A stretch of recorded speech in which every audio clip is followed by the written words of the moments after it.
Hello, welcome to Manibil, and welcome to the fourth part in my follow-up on my videos, my video on Bernardo Kastrup's mind-body confusion, as I called it.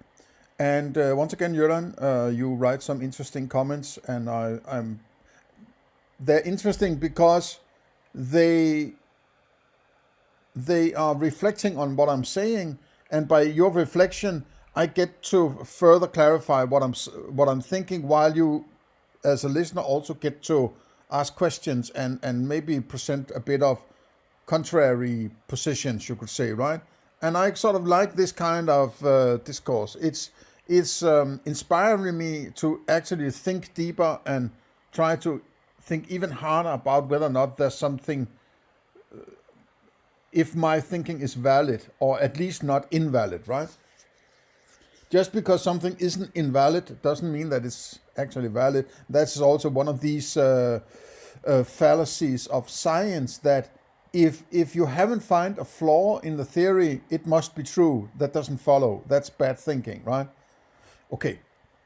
You say, thank you for investing so much time in responding to my comments. Well, you're welcome, right? Please do so. I encourage people to do it, right? So I should be an asshole for saying that I shouldn't spend time in responding to people's comments.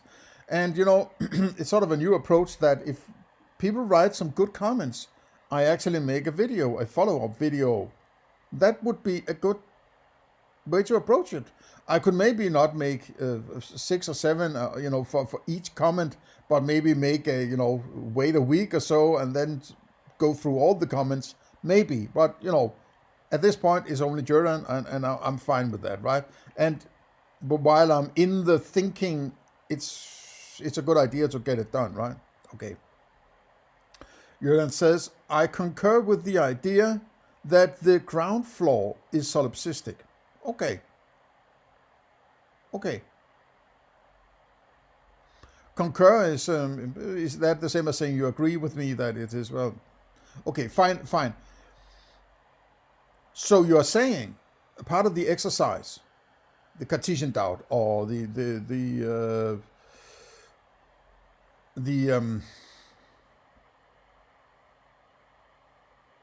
I'm looking for a term, the algorithm of finding the reduction base gets rid of an external world, or the idea of an external world, right?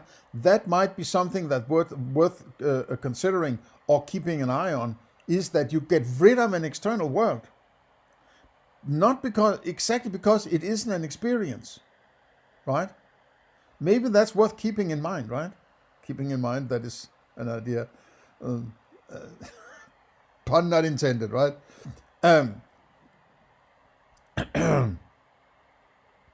Excuse me. That solipsism is not necessarily a rejection of an external world, but a solipsism points to external world is not a part of your experience, right? I think that's important to get a grasp on. I'm sort of, it's like, it seems to be whenever people are talking about these deep levels of philosophy, metaphysics, that when we get to sort of solipsism, it's like, oh my God, solipsism. No, we have to get rid of it. We have to, no. Embrace it, right? Take it on for size. Start your thinking, don't be afraid.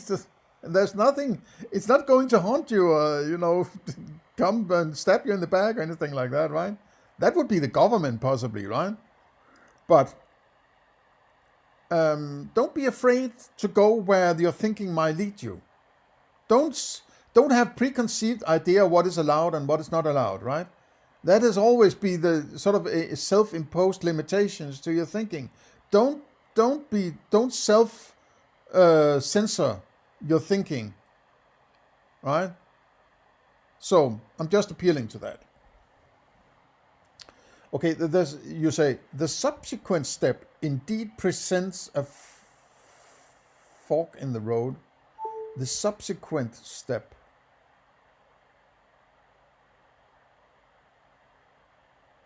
Subsequent, but that's what follows. But does it have? As I said in the prior video, just because it's solipsism, it doesn't mean that you have to do further reasoning, right? It's not something that's written somewhere. Okay, so the next step must be this.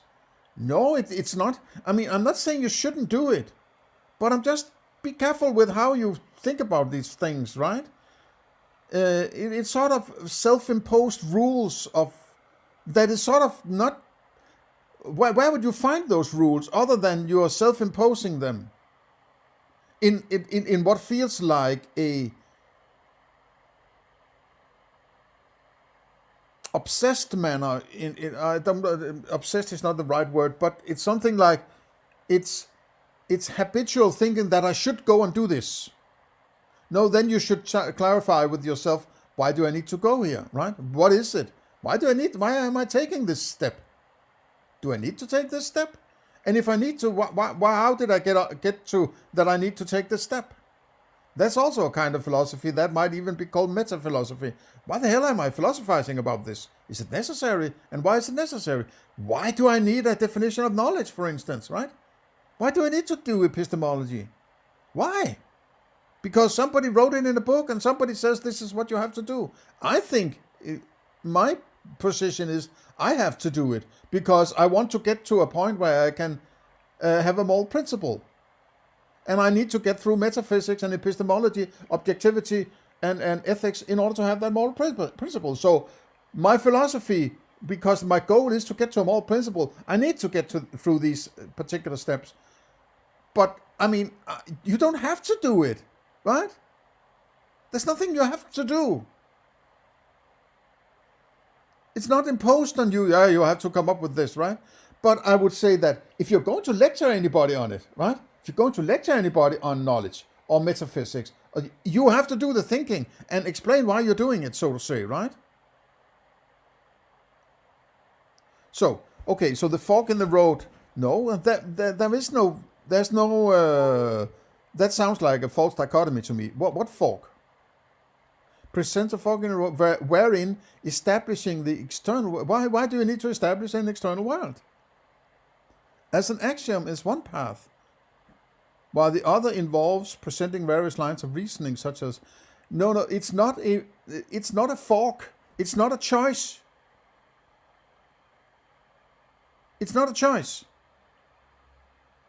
Either, if you're standing here, right? It's not either I can do it this way or I can do it that way. No, you have to argue for it. That's the starting point. You have to argue, you have to reason and point to how you reason. And if you're starting from a reduction base, you have to reason from that reduction base to the next step, right? Otherwise, what the hell was the point of that Cartesian doubt and finding a reduction base, right? If you're not using for the next step. So if you have to get to the next step because you have to go to this purpose of your philosophy, which is, in my case, getting to a moral principle, right? So you have to reason, right? You have to reason your way to next step. And if you cannot reason, there's only one alternative, which is the backup way of doing it. You have to present an axiom where you're saying, I can't argue. I can't reason my way to it. I have to create the foundation for the next step purely by axiom. It's the only other alternative to reasoning. It's not a fork. It's not I can choose it this way. No, there's only one way to do it. That's reasoning. And the only substitute for reasoning, if you cannot reason, you have to keep looking for the reasoning. It's not sort of, I guess I'll take an axiom now instead of reason. No. You have to reason. But in the case you can't find reasoning, the only alternative is an axiom. I want to point very hard to this, right? Because it has to be reason as far as you possibly can, in my opinion. Because the reasoning, I mean, you could maybe even say, maybe you can't reason at all. Maybe you have to establish everything on axioms. right? You have to understand. Maybe you have to. I don't think you have to, but at some point you can reason. Maybe, possibly, I would think, right? But maybe the reasoning. I'm just brainstorming now, right? I'm sort of thinking out of my box. Maybe reasoning can only ever be justification for why you have a particular action. You can never reason your way to a conclusion. You can only say, I think it's something like this because of this, that, and the other experience. And I'm going with that axiom. You can never reason your way to the conclusion. You can only say, it sounds reasonable that the axiom should be something like this. Maybe that's how it is, right? Maybe the conclusions are the axioms. And you can only point to particular aspects of your experience and say, that's why I want to choose that axiom. I'm open for that possibility, right? The fork in the road, wherein establishing the external world as an axiom is one path, while the other involves presenting various lines of reasoning, such as arguments based on perceptual experience. Well, just call it experience. You don't need to call it perceptual. You shouldn't call it perceptual at this point, right? This is just, you're adding terms in order to give it a particular understanding, right? Inference, shared experience. Shared experience, I don't buy that. There's nothing that is called shared experience. You're referring to agreement upon propositions, right? That's a different thing. That's not a shared experience. That's an agreement upon a proposition, right? Causality, well, that's that's an old big one, right? Go check out my Hume deconstruction of his treatise of human nature. He's very critical on the idea he's very skeptical about various approaches to causality as some kind of existence, right? And so forth. Well, yeah, so it's sort of a mixed bag on, perceptual experience, inference, and shared experience, causality, sort of bringing all sorts of fluffy shit along, right? But the axiom seems like that's straight to the point, right? The other sort of based on perceptual experience, inferences, shared experiences. Sounds like sophistry to me, right? And that's why I might be going in the direction of you can only appeal to various of these kinds of aspects in order to get to an axiom. Maybe everything has to be axiomized, right? And so forth. Personally, I tend to lean to the axiomatic path. Okay. I tend to lean to it's also you seem to be very sort of I'm not putting my head on the block. I'm leaning a little in maybe right? At some point you have to make some, statements, right? You have to have some results of your philosophy. There has to be something, right? How do you get about in your life if you haven't reached conclusions, right? Do you have a working moral principle, for instance, right? What is your definition of truth? What is a proposition? Do you have a definition of knowledge? Do you have settled on metaphysics? But how does it work? Or have you just found sort of various things that you like and trying to stitch them together from this, that, and the other source? And then live by that. How many philosophers have actually reached the point where they say, well, yeah, I think I got it now. I'm living by these rules I've come up with, right? It seems that philosophers spend all their life thinking and describing their thinking without actually getting to some kind of personal rule book based on their philosophy. It's sort of a lifelong, unfinished symphony, right? The alternative path can be used as a sort of backup I share the view that Bernardo Kastrup stands on this matter. Well, the alternative path, a backup. No, it's the other way. I think you should try to reason and check whether or not you can get to a reason. It might not actually be the case. As I say, maybe everything should be axiomized. I think we are somewhere on the same ground here, right? We're not agreeing necessarily, but we're sort of, juggling the same problems at least, right? So, yeah, okay. I mean, oh man, somewhat ambiguous. I mean, he's basically cherry picking whatever he wants to get where he wants to go, right? He is only, deconstructing philosophers that agree with his conclusions, Schopenhauer and Carl Jung, right? He's not talking about Hume, for instance, right? Which is sort of poison to his philosophy. Okay, then you say, however, once we have established, no, there's no we that has, we could agree upon an existence of an external world, but that's not what we're agreeing on, right? However, once we have established the existence, no, please. An axiom doesn't create existence, right? An axiom is not an argument for existence.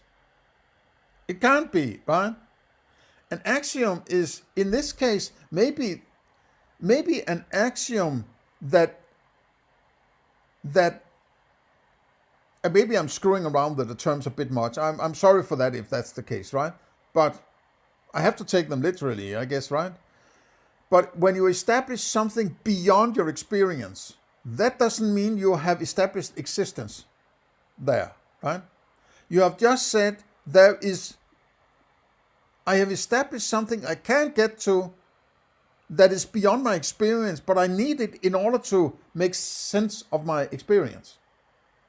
You say, I can go so far with my experience and then it stops. But the stop sign is where I can't go any further, right? Just because you have reached the end of your realm doesn't mean you have clarified what is beyond the realm, right? Be careful. Existence, that's a strong word to use. The existence. You have established the existence. Maybe I would, refrain from using the term existence. Maybe it's a lack of better words, right? So I'm not, pounding you on that, right? But, however, let's start over here. However, once we have established, if we have to establish it, we have to agree upon the axiom then. Is that what you're saying? So if I'm saying I'm creating an axiom because I cannot argue my way to some external world based on my reduction base, right? Because when I reduce, that's all I have. I can't just bring in something I've reduced away, right? So if the reduction base is something like, I think for I am, or my reduction base is the 5 qualia, right? Then I have to base my next step on those qualia. Well, there's nothing about my qualia that says there is an outside world outside those qualia. But if I need I have to interpret my experiences in a particular way that entails an external world, then I have to state it axiomatically. I'm working from that. So I can get to my next. But I have to stay within. I can't go jump out and say, okay, now I'm outside my experience and now I'm going to, chart this landscape of that out. No. Because it was not an experience. It was an axiom that delineates your experience from that realm you do not have access to. So you can't base any kind of clarification of existence, if that's what you want to attempt to, about that external world, based alone on an axiom. That doesn't work. And that's why I'm saying this particular axiom that maybe should be called the ultimate axiom is establishing a borderline, not the realm, because I can't go there, so I can't say anything about it, right? And I want to be very clear about this axiom. it is establishing with the borderline that there is something that my experiences, which is what I have access to, is based on. But I can't go and say anything about that realm, only exactly because I created this inside-outside dichotomy based on the axiom, right? The axiom says I do not have access to it. Be very clear about this, right? Then this intriguing question arises. What is the correlation between the external world and its representation in our experience? It doesn't matter. You can't get to it. Don't try to jump into this, right? Can we gain insights into the unknown by comprehending how our experiences are? That's why I am fed up with idealists, right? Because that's exactly what they want to do. Aha! So there's this realm that you say I can't go and check, but maybe I can imagine something. And what you imagine will always be based on your experiences, right? It will be something like ripples, or abstract things like subjectivity, or feels, and it's all based on abstractions or impressions within your experiences, right? They are all abstractions that you sort of transfer out to that realm and say, now I'm trying to explain. Leave it the fuck alone. I'm not trusting any of it, right? Because the borderline is the axiom. The axiom says, stop. You can't go any further, right? Stop. That's what the axiom says. You can't go any further. The ultimate, the mega axiom says, stop. Yes, I am treating my experiences as if they are from an outside, right? I'm not saying the axiom allows me to go and say whatever I want about that outside, right? The axiom is saying, stay with your impressions, stay with your experience, and pretend maybe that they are representations of an outside, right? Because that's the sense I need. I maybe need to at some point clarifying what I mean, but why I need them. And I alluded a bit at that when I talked about that coconut situation with another individual. That is why I need that external world. To classify things in a certain way that is beneficial, or it sounds like I'm almost sophist now, right? I don't want it to sound like that, but it's almost borderline, right? Maybe. But that's the point of philosophy. The appeal to you can think your way to everything. I don't buy that anymore, right? I'm become a bigger and bigger and bigger proponent of axiomizing shit, right? Because then you're also saying, this is what I'm doing. You can't inflict your axiom on somebody else and say, you should work from this axiom. And maybe that's the whole problem in the world. That somebody thinks they have come up with the solution to everything and saying, you have to work from this, the 10 Commandments, the 12 rules, so on, right? They come up with these axioms and saying, you have to do this. Fuck off, man, right? Tell me what axioms you're living by. Okay, and say, these are my axioms. State it very explicitly that these are your subjective, personal, individual axioms you're working from. Then I might be inspired. But don't fucking tell me what I should think, right? And I'm not, when I'm presenting my philosophy, even though it might sound I'm trying to tell you what to think, I'm not trying to tell you what to think. I'm trying to tell you what I think, right? I'm trying to inspire rather than lecture and be an authority, right? Because I don't believe in that kind of authority. You can't be an authority on philosophy. You can only say, this is how I'm going to do it, right? And that is the uncollective approach. That is the highest pinnacle of rigid philosophy, is doing it completely individual and saying, I'm going to follow my own shit, right? Rather than try to convince you that you should follow my shit, right? Okay. Jordan, thank you for your comments. Keep them coming. Fine. See you in the next one.